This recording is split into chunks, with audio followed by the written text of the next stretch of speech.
Hello everybody and welcome back to the Leeds Lens for the biggest preview of the season so far. And to be honest with you, this is the biggest game of the season so far for Leeds United. Wolves sit bottom of the table, losing all 4 of their games so far this season. Leeds are desperate for points as well, and we know there's only certain games potentially Leeds United can get points in, and this has to be one of them. This has to be a target for Leeds United. But what do you say? Let's get into the preview.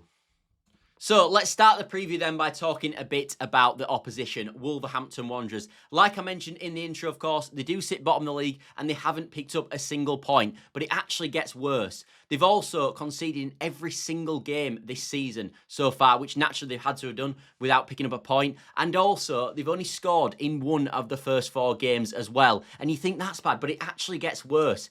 In pre-season, they lost to Girona, they lost to Lens, they lost to Celta Vigo, and they actually drew with Stoke. And even when you go back to last season, the last 4 games of the season, they lost 3 and only drew 1 of them to Brentford on the final game of the season, with the last actually win in the Premier League coming on the 26th of April against Leicester City in a 3-0 victory for Wolves. So yeah, they're in really, really bad shape at the moment. Of course, as well, they have lost Cunha in the summer. They've lost Aït-Nouri. Strand Larson looks like he'll be missing for this game. So as I mentioned, this is a really, really good opportunity for Leeds United. So let's talk about our boys then, Leeds United. And Daniel Farke has revealed some more injury news for us. Yippee dippy doo, some more injuries for us all, or for you. Yeah, we've got some more injuries, and I just can't believe it. We cannot avoid injuries at the football club. And I know what people are going to say. Yes, Scott, we bought injury-prone players. But the ones getting injured are not supposed to be the ones that are injury-prone. But yeah, we have got some more injuries. And, of course, they fall for Daniel James, who's got a groin injury. I think a lot of us expected this, to be fair. He did pick up a knock against Fulham, of course. Well, that looks like it's rolled over, and he looks like he'll be a major doubt. But more frustrating than that, looks like Gnonto's also picked up an injury. I think he must have been in training. He's going to be out, or looks like a major doubt anyway, with a calf problem. Apparently he's missed a few sessions. So yeah, some more injuries for Leeds United. So now we're going to talk again about what we're going to do on the right-hand side, but we'll get onto that later in the video when I talk more about team selection. But the other update as well is in the midfield. When Daniel Farke was talking, he did mention actually that we're all good in the midfield and that Tanaka should be back fit for this game. So that is some really positive injury news, even though we've lost 2 of our right wingers. Again, just fantastic stuff. Yeah, but let's move on to a bit of tactics then, shall we? Tactics time then, and where can Leeds United get some joy against this Wolves team? Well, Wolves like to play a 3-4-3 formation. Yes, that's been the preferred formation of Victor Perri since he went into Wolves and took over from, of course, Gary O'Neill. But of course, with recent scrutiny and poor results, they have gone to a 5-3-2 formation. That was the formation they played against Newcastle, which you would expect with them playing against Tonales and Bruno Guimaraes. We know the riches that Newcastle have got in midfield. But the question is, what will they do against Leeds United? Well, against Leeds United, I expect them actually to go back to the 3-4-3 formation and to play Andre and Gomes in there in the midfield, 2 really important players and really good players actually in the midfield for Wolves. And then obviously that allows them to get John Arias, the new signing, and Monetsi on the right-hand side.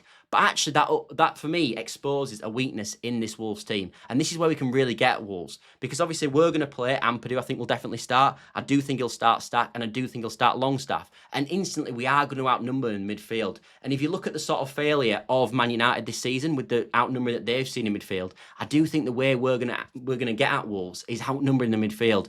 And we know one of the main strengths of this Leeds United team right now is, of course, the midfield 3. It's been one of our best things, especially on a defensive standpoint. But actually going forward, it's been pretty decent too. However, for this one particularly, in my opinion, because we are going to outnumber the midfield, I would like to drop potentially one of Stack or Longstaff. I think Ampadu will obviously play in the 6. I think that's naturally obvious. But I do want to get Tanaka back into the team to provide that creative quality that I don't think you see with a Longstaff. So for me, right now, I would go with a midfield 3 of Ampadu, Stack, because I think he offers more upside as well in terms of he can do the attacking and the defending, which I'm not sure Longstaff can do as well. And I would go with Tanaka because we're already outnumbered him anyway. So do we need the legs in the midfield of a Sean Longstaff?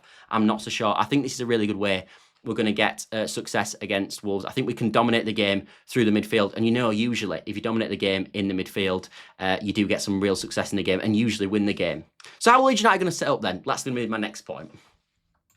So this is the team that I do think Daniel Farke will select for the Wolves game. Dal will obviously play in goal with Perri being injured, Bogue will obviously start at right back, and I do think he will stick with Rodon and Strauch at centre back. Obviously, Strauch, there has been talk about if BL will come back in. Well, actually, Daniel Farke in his press conference today did say that BL has to be patient, so I do think that obviously means that Strauch will start. And actually, to be honest, I would pick Strauch anyway for this game, because this is a game I hope Leeds United can have a lot more possession. And obviously, when we're having possession, if we are going to have possession in a game, Pascal Strauch's perfect because he's brilliant on the ball for a centre-back. The way he marauds the ball into the midfield as well from centre-back is something that I haven't seen from BL. And when I've watched him at Sheffield Wednesday, I don't see him being able to do that, if I'm being totally honest. So Pascal Strauch obviously should play. Goodmanson, although hiccup against Fulham, will obviously start left back. Ampadu, I think, will obviously start as the number 6 in this team. And then the question mark is in midfield. And obviously I've said my piece about the fact that I think Tanaka, for me, would play, especially when we're going up against 2 midfield. I think to get the extra creativity in when we're not going to get beat in midfield anyway, naturally, with the outnumbering that we will have there. So I would go with Tanaka because that obviously offers that creative spark, I think, as well. I do think he will go with Longstaff, though. He talked in his press conference about the fact that our midfield's been playing really well, and that he doesn't like to change something. If players play well, he's going to reward them with allowing them to start, which is something we've seen from Daniel Farke's tenure so far at the football club. So I think it'll definitely be Longstaff, Tanaka, and Ampadu as the midfield 3, which I think is too defensive, to be honest. And I do think from Daniel Farke this season has been a question mark over, is he too handbrake on? And for me, he has been. And for me, this is a game where you let Tanaka go in the midfield, let that creative spark buzz, but I just don't think he will. I think he will go with Longstaff, Ampadu, and Stack.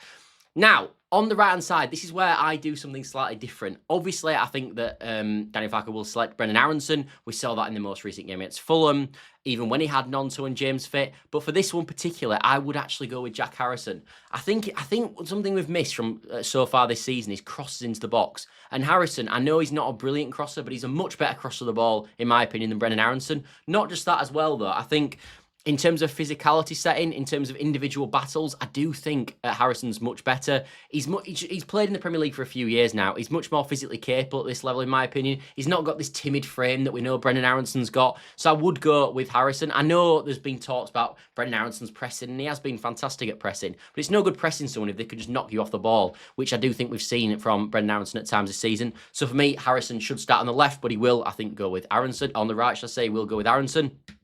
Okafor will obviously start on the left-hand side, and DCL will obviously start up front. So that would be my 11. Let me know what you think, by the way, in the comments below throughout this. I do want this to be an interactive chat, so let me know if you would go with Harrison or Aaronson on the right-hand side. I think that's the big debate. And also, would you go for Tanaka instead of Stack or Longstaff in the midfield? But now, let's move on to the prediction. It's prediction time, the bit you've all been waiting for. What am I going to go with?